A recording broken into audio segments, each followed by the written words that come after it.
Hey there, you want to know what's romantic? Candles. Well, at least I've heard they can be. My point is you should check out these candles. They're awesome. My friend Lucinda sells amazing candles at her store Sense of Saudade. Together, we created a candle for the channel that looks like America but smells like Japan. The white color smells of cherry blossoms, the red color smells like incense, and the blue color smells like the ocean. I've actually tested this candle out myself and couldn't get over how great it smelled. If you'd like to have this awesome looking candle, just click on the link down below. I will say, however, shipping in Australia isn't too much, but shipping outside of Australia can be a tad bit pricey, so we're going to offer you all a 10% discount if you use the code word AnimeAmerica before purchasing. All of her candles smell amazing and I can't recommend them enough, but if you'd like something unique from our channel, definitely check out the Anime America candle from Sense of Saudade. Hey, I don't know any other YouTubers selling candles. Well, this turned out to be a great month of love, am I right? Note the sarcasm. Even when my work schedule was a bit more open than usual, I still had to take care of a few things here and there. Okay, fine, I was playing Kingdom Hearts 3. I waited 13 years to get this, let me have it. This is coming from someone who skipped school to get Kingdom Hearts 2. I'm not even kidding, I did. I'm not sure if it counts since my parents were totally okay with this, since it was my senior year of high school and my grades were pretty good. Anyways, I promised to review this for the month of love, and gosh darn it, it's gonna happen. The original Caffeinator wanted me to review this series as his Patreon request, and it's gonna be a perfect choice for this month of love. I mean, I heard it was a romance drama, and it's a pretty darn good one, so it should be good for this month, right? Alright, I'm just gonna say it. I think this would have been my accurate reaction if I watched this when I was younger. Oh god, my veils! Ah! Tales of the Two was a manga series that first released in January 2005 in Dengeki Comic Gao. This is fun to say. This over-the-top love drama, which is an understatement, was popular enough to have its own visual novel game made in December 2006 for the PlayStation 2. With its story and pretty animation style, an anime just had to be made. Like seriously, it just had to be, guys. Trust me on this. So Tales of Memories was first released back in October 2007, with Season 2, Tales of Melodies, to release a year later. Both seasons were animated by Shannen, who also animated Nisekoi, all of the Monogatari's, and Madoka Magica. Oh god, we're in trouble. It's a series like any other romance drama where the main character, Hiro, nice name there, redundant, finds a random girl who needs his bike in order to chase down a purse thief. She's a spontaneously random girl named Miyamura Miyako. Mia, really? Who takes a liking to Hiro since it's Christmas and she's not alone on that day. The two of them seem to hit it off to the dismay of, you guessed it, the childhood friend who knows what's best for Hiro and totally wants to marry him but won't admit it, and her name is Kei Shindo. Alright, we're getting a little better with the names here. What sets this particular story apart from all the other typical romances is all the other characters in this series and their own dramatic love story. Like, you think the love triangle is gonna have some feels with a dash of, oh no she didn't. You ain't seen nothing with the other couples. Like, if you seriously want extreme, mushy-gushy teenage hormonal romance drama in a pretty and fun way, this is the anime. Not Claudon with how wholesome it was until life got sad for Tomoya twice, and then some magical miracle happens that resets everything and they all live happily ever after. I will never let this die. And definitely nothing like Plastic Memories with how forced in the tear bait was, causing you to find the guy with the cue card that says this is where you're supposed to be crying now. Cry, bitch! No. Tales of Memories and Melodies knows what it is, goes full throttle with it, both metaphorically and literally, and you just get sucked into it. Without spoiling too much for a 14-year-old story, for now, this anime has typical romance love triangle with childhood friend, traumatic past causing our characters to cry a lot, emotional guilt trips, I'm an artist, twins with one of them being an eye patch Dory from Finding Nemo, why is the floor glowing, Mark Cohen from Rent but not as aggravating, dramatic running, I do my crying in the rain, overly stylized animation that you can't take your eyes off of, I draw my sketches in the nude, one of the best opening sequences in anime history, don't at me, teenage Teenage hormones mixed with kids not getting enough hugs in their childhood equals poor life choices. It's not like I like you or anything, Baka. Okay, how much older is he? Seriously, why are we running? German text, just because. Feelings. Somebody loves Masquerade from the Phantom of the Opera. Ladies who love to be very vague about every little thing they say, with every guy shouting, use your words, goddammit, we're all stupid. Throwing cell phones away because senpai won't pick up. A womanizer with a heart of gold and pain meds. It all takes place in two identical cities, with one of them based in Japan and the other based in a land down under. Yukon, I heard something strange. Did you know that Christmas is during the summer in Australia? A warm, sunny Christmas. I wonder what that would be like. I'd love to see it for myself someday. Honey, it's not that appealing when you're trying to have hot cocoa in the summer while trying to justify your Christmas sweater. No offense to my Aussie family and friends, but I miss my cold Christmases. Don't forget about me. Oh yeah, I almost forgot. This show also has Truck-kun. No, wait! God damn it, they were happy! So there's a lot of drama and feelings packed into these 24 episodes, and you can't help but love it. I honestly found myself having a lot of fun watching this, which is surprising considering how I hate other types of crybait drama, except Angel Beats, because that is perfection and I love it, but I digress. For those of you who want to know a bit more about these melodramatic relationships, this is where I'll be going into some spoilers, so skip to this time frame to avoid them. And for those of you who actually wish to watch this first before continuing with this review, you'll need this. The main story of F Tales of Memories focuses on the love triangle with Hiro, Kei, and Miya, with, Kyosuke in the corner over here just like, I like Kei. She's cool. I like her a lot. Alright, I'll just be over here filming her while she's not looking. Now, I'm not creepy. The focus of the story is getting Hiro to decide what he wants in his life. He's a talented manga artist who misses his deadlines from time to time or lacks a lot of sleep, don't we all, because of school. Kei wants him to stay in school and be the good little boy everybody wants him to be because she's totally gonna marry him one day but won't tell him about her feelings whatsoever. But Miya inspires him to follow his heart and live the life he sees fit. So now he has to choose between the field he's actually good at but not appealing to society, or the safe path everybody wants for him while getting his dad off of his back. Yeah, I should have added daddy issues on that long list back there. But while having to deal with his own choices, he has two very emotional girls after his heart. Kei is the strict type, doing her best for the sake of others, and just assume with how she took care of Hiro, they just get married one day. But of course, because no one uses their words properly while assuming they'll just understand their intentions one day, ladies, she's threatened by the spontaneous Miya and vows to make her disappear. This alone triggers Miya into paranoia because guess whose parents got a divorce and stopped caring about their child? God, change daddy issues to parental issues because this sends Miya into a down spiral when Hiro doesn't pick up his phone after he forgot about his date with her. Please come see me. Let me see your face and hear your voice, please. Hirono-kun, you'll come see me, right? I can wait for you, right? I believe in you.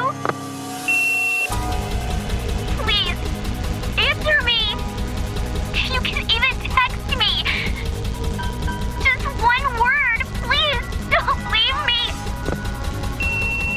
Yeah, hi, it's me again. Maybe I should just wait till we meet in person? Because, who knows if you dropped your phone somewhere, or if it's broken. Hell, you could be kidnapped for all I know. So let's just do the mature thing and talk this out.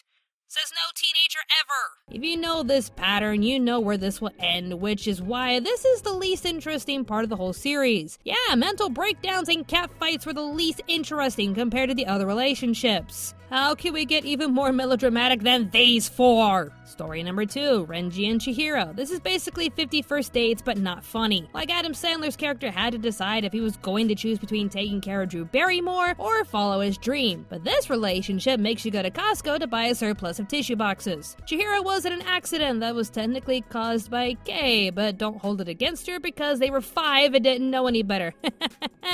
Kids. Anyways, Chihiro has short-term memory loss where she will lose her memories after 13 hours. She writes down everything in her diary to help her remember her day-to-day life and vows to never be in a relationship since she feels she'll only be an inconvenience to her significant other. In comes Renji, the poor bastard, a random young man dreaming of a more interesting life and and boy howdy does he get one with her. He wants to help her make her dream come true by writing a novel, of course because we're all artists here, while also helping her with her condition. But one incident causing Chihiro's meltdown influences her to finish the book and spare Renji from her pain. Renji-kun, I want to thank you for everything. This is fun. And my heart broke into pieces. Like, the feels I got from this scene and what Renji does afterwards is insane. I couldn't take it. I won't show what happens afterwards because it is too precious to spoil. You need to watch it. The next two stories come from the second season, Tales of Melodies, and oh god, get ready. The first story is a prequel with the two random individuals watching over these poor teenagers. Oh kids, we've been there, we've done that, we don't f***ing miss it at all. Himura was an orphan who lost his precious little sister in an earthquake that killed a lot of people. He meets another orphan named Yuko. Their shipping name would be Yu. I hate these names. Yuko was being a bit pushy, trying to be Yu's new sister, like give the poor boy some time, girlfriend. But after a fight, Yuko was adopted and never seen again until roughly 10 years later. Yuko wanted to attend the same school as him for reasons.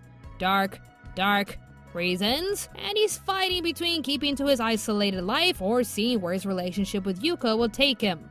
Hello there, Himura-kun. Are you finally looking for the art department?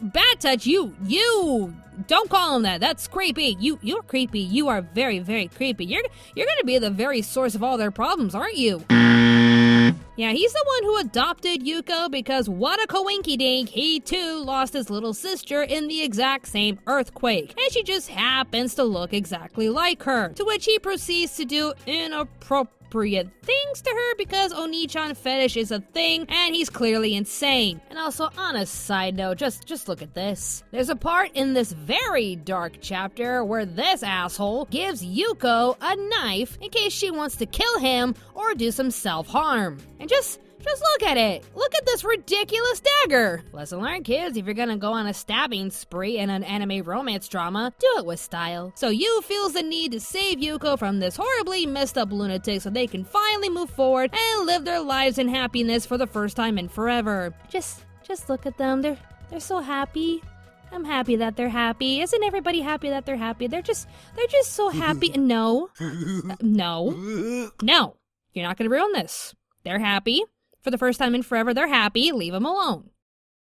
God damn it! Kuze and Mizuki were just side characters for our main characters to lean on. But sure, let's just give them an over-the-top relationship. Why don't we? It's not like we haven't cried enough now. What more could they do? Kuze is an unashamed womanizer who can make the lady swoon easily with his violin. Just look at him play. But now he has to give it all up and give up life in general because, of course, he has a rare heart condition that is slowly, painfully killing him.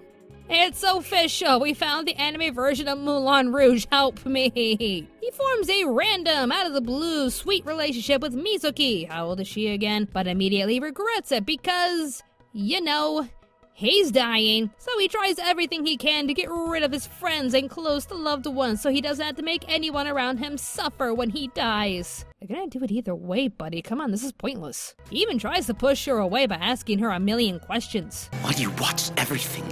Well, why do you know everything? You see, Why are you so forgiving? Why okay, does everything delight you? Okay, Why do you make me doubt? Hello? Why do you unnerve me? Listen! Come on! Why do you confuse me? Let me answer, goddammit! But she's determined to make his last few days on Earth happy because she loves him. So of course, now he has a reason to take that risky surgery that may kill him or prolong his life by a few years. You do that, cause you gotta live for love.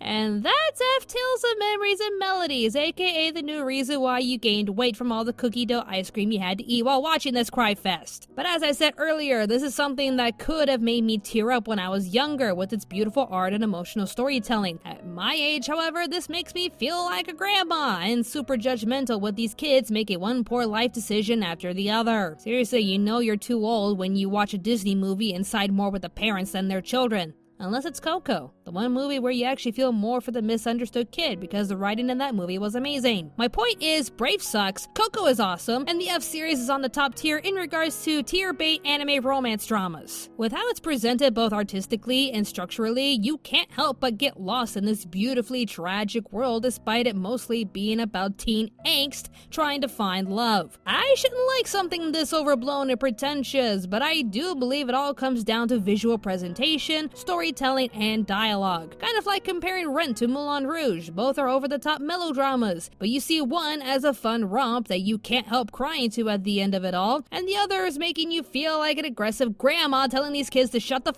up and get a job. There's plenty of anime romance dramas I can link to Rent because it'll annoy me to no end, but F to me is in the Moulin Rouge category. Cry your tears, enjoy the awesome visual presentation, and feel for the characters and their stories. Even if it is another teenage romance drama, it's one of the best ones I've come across, and would either recommend this or Angel Beats for anyone who wants a good cry. So overall, if you're in the mood for what I believe is the best over-the-top romance drama in anime and have your cry-bait kid on standby, then definitely check out F, Tales of Memories, and Melodies. I still can't believe this show has everything and Truck Coon. Oh god, What's next on the Patreon list? Great! Chase me, Susie! Chase me! Good. See, I suffer from short-term memory loss. Short-term memory loss. No, it's true. I forget things almost instantly. It runs in my family. I mean, at least I think it does. Where are they? Can I help you? Something's wrong with you. Dear Diary, mood, apathetic. My life is spiraling downward. I couldn't get enough money to go to the Blood Red Romance and Suffocate Me Dry concert. It sucks because they play some of my favorite songs, like Stab My Heart Because I Love You and Rip Apart My Soul, and of course, Stabby Rip Stab Stab. It's all part of a new program we like to call Deep Hurting. Deep Hurting. But that's for later. I have a memory defect. Oh, boo-hoo! Let me play a sad song for you on the world's smallest violin. Raise your hand if earlier today you hit on an engaged woman. Come on, Lily, don't hate the player, hate the game. From here on in, I shoot without a script. To quote Nathan Rabin, last time I checked, those are called home f***ing movies and nobody thinks that's high art. Oh, look!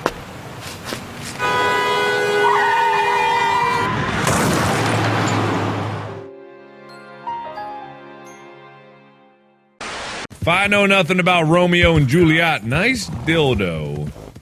When you walk away, you don't hear me say, please, oh baby, don't. I want you to get lost. In my eyes while I get lost in yours. Zesty!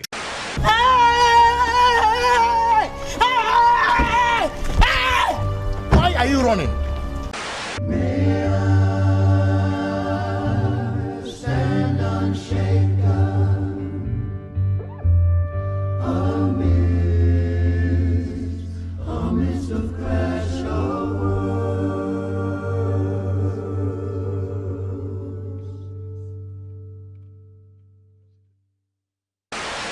Hey there, if you like what we do on this channel, be sure to subscribe and click on the notification bell. If you wish to support us financially, we do have a Patreon page with numerous rewards to fit your budget. Don't forget to follow us on Twitter @AnimeAmerica, and be sure to check out our other channel, Pop Spectrum. Thanks for watching, and stay tuned, Anime America.